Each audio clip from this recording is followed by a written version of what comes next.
met, friends. It's Heraldry again with the third video in my Introduction to Heraldry series. If you haven't seen parts 1 and 2, go ahead and click up there. In this video, we're going to be talking about the elements of heraldry beyond the shield, such as the crest, helmet, and supporters, and all those other extra elements that make heraldry so elaborate and decorative. Well, it's been a long time coming, so let's jump right into it. Now, these are symbols and figures beyond the shield, but you really only need the shield itself. The rest of it is optional, and much of it comes from the era of what we call paper heraldry. That's when heraldry stopped fulfilling its battlefield functional duties and became more decorative. The next step up from there, of course, is having a crest, helm, a Taurus, and mantling. Having supporters, though, is a privilege of the high nobility, but we'll of course be covering them here. The motto is perhaps the easiest and most lenient part of the achievement. You can basically do whatever you want with it. The crest is perhaps the most misunderstood term in all of heraldry. As I've said a couple of videos ago now, a crest is an incredibly specific part of the achievement that refers to the figure worn on top of the Taurus and the helm.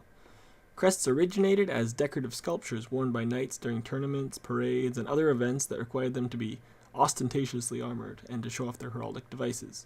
They were made of cloth, leather, or even paper over a wooden or wire framework. In some tournaments, the objective was to knock the crest off of the opposing knight's helmet, which would score you the point in that case. Often the crest repeats one of the charges of the shield, like animals or other distinctive charges, or it can be another element all to itself, though usually thematically or otherwise tied to the rest of the shield. The crest is blazoned much like you would blazon a normal charge, though sometimes they can be quite a bit more complicated. The crest is often shown with the whole achievement, but if any one part of the achievement other than the shield can be considered to stand on its own, it's the crest. And indeed often people would display their crest by itself, especially in the 16th century and the era of paper heraldry and onward. People would sometimes confusingly use it in the manner of the badge, that is, to indicate ownership or association rather than personal identification, and have it displayed on their personal belongings, jewelry, cutlery, and various accessories. We'll talk about badges in a future video, but except even more confusingly, people would sometimes use their entire arms in almost exactly the same way. This, unfortunately, led to the idea of arms and crests being synonymous, and using the term crest to refer to the shield or the whole achievement, when in reality it was just one small part of a larger whole. And the idea that arms were used to represent families is just a silly misconception, at least in most of Western European heraldic traditions. There are a couple of countries where arms are more patrilineal, but they're exception, not the rule, and besides, we're going to be focusing on British armory today. Thus, you hear people sometimes refer to an armorial achievement as a family crest. English heraldry holds that crests, like the shields and supporters, must be distinct, though they are heritable. Scottish heraldry eschews distinction for simplicity and only requires that the shield be distinct. Next, we come to the Taurus. The Taurus, or the wreath, is a roll or circlet of twisted, two-colored fabric wound around the brow of the helmet.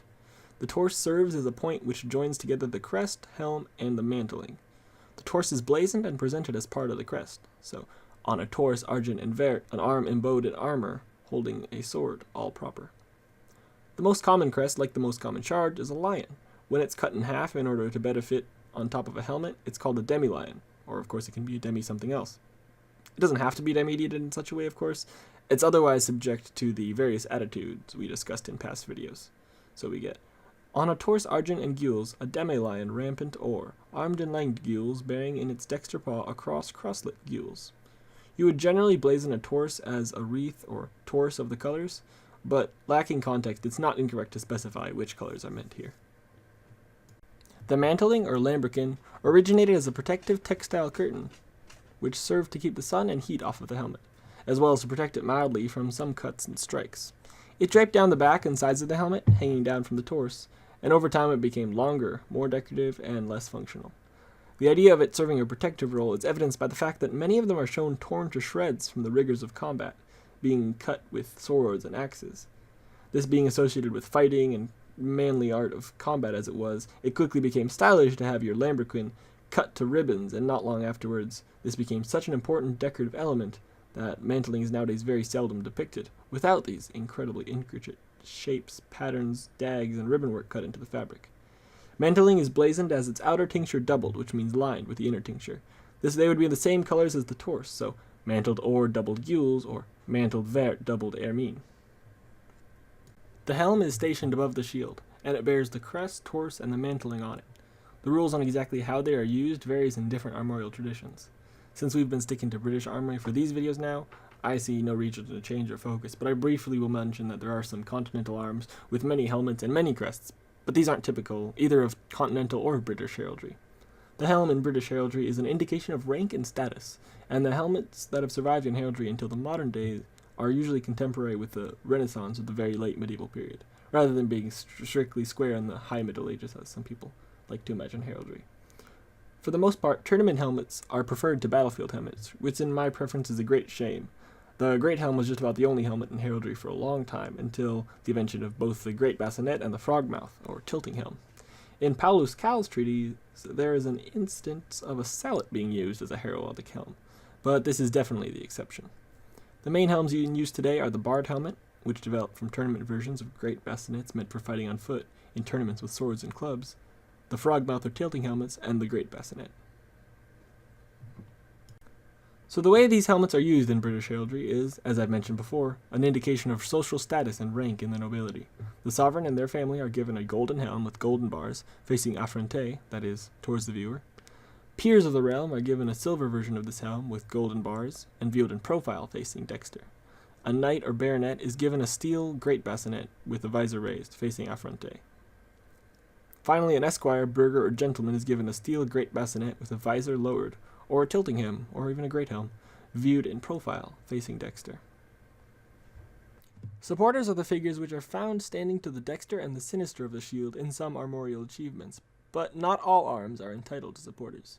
Supporters are only allowed to be born under a specific royal grant, and that grant is typically only given to the peerage or members of established knightly orders. They can be two identical but mirrored charges, or each can be distinct. They're almost always some type of animal or human figure, and are blazoned similarly, except the one on the dexter side is almost always assumed to be facing sinister, likewise the one on sinister is always assumed to be facing dexter. Interestingly, if an eagle is found as the supporter, it's sometimes very often the only supporter and is rendered with the shield on its breast, wings displayed and elevated. Supporters need somewhere to stand, so sometimes a compartment is included. It is usually a mound of grass, a mound vert, but can be anything from that to a line of scrollwork. Indeed, some supporters can be found standing right on the banner that the motto is written on. Compartments aren't really important parts of the achievement though, and a lot of arms, especially in the earlier periods, didn't have them. Lastly, the various badges and emblems of knightly orders and awards that the bearer may be entitled to wear are often hung below the shield or encircle it. Additional objects may also be shown, but you'll just have to find a way to blazon those when you come to them. Mottos seem to be very rarely set in stone. Apparently they're not actually part of the blazon and can be changed or disregarded frequently. Sometimes they are drawn above the shield, though usually below, yet they are still very often mentioned in the blazon, or at least the grant of arms. In an escroll, the motto Amor vincit omnia, for example, or the motto Vincere et vivere, to be carried in an escroll below the shield.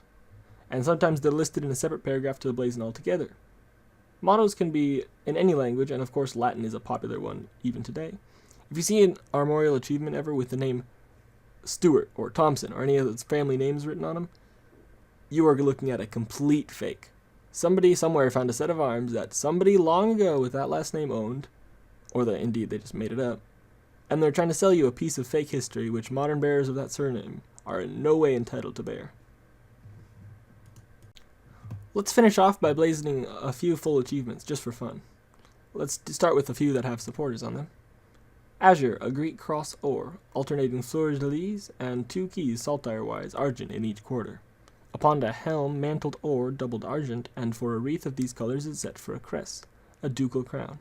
The motto, Victoria tua est domine, to be carried in an escroll below the shield. Hung below the escroll, a cross of merit of Pomerania and Livonia. For supporters, 2 griffins gules. And another one. Quarterly, 1st and 4th Gironi of 8 or in sable. 2nd and 3rd argent, a galley sails furled, flags flying, oars in action, sable. Behind the shield, in saltire, dexter a sword proper, hilted and pommelled or. Sinister, a baton gules seme of thistles or, and signed with the crest of Scotland. Above the coronet and helmet of his rank affronte, mantled, sable, doubled argent. A boar's head couped or, is set for a crest. Supporters, 2 lions guardant gules, armed and langed azure.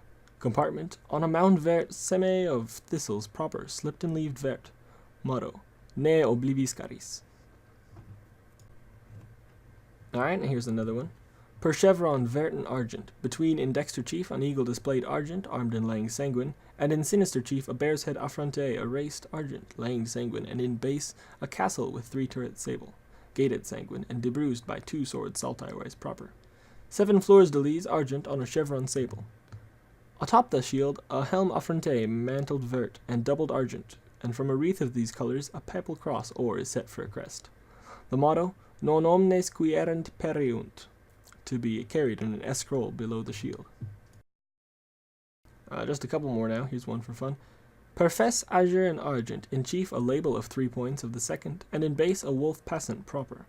Atop the shield a helm mantled azure and doubled argent, and from a wreath of these colours a demi-wolf rampant proper is set for a crest. Lastly, we come to my own personal arms, which you've of course seen in the past videos on this series. In this one, however, I've got the whole achievement. Per bent argent and azure, in chief a cross batons, and in base 3 towers, all counterchanged. Atop the shield a helm mantled azure, doubled argent, and from a wreath of the colours a gauntleted hand, holding a sword in its scabbard, all proper. To be carried in an S scroll below the shield, the motto, cum omnibus hominibus pacem habentes. Well, thank you so much for watching. I know some of you really liked the first 2 videos in this series, and again, if you haven't seen those, go ahead and click up here. But if you like this one as well, go ahead and leave a comment down below. It really helps me out. And if you subscribe, you won't miss part 4, where I'll be talking about badges, standards, and banners, and where they fit into this whole thing. Anyway, that's all the time I got for today. Godspeed, friends.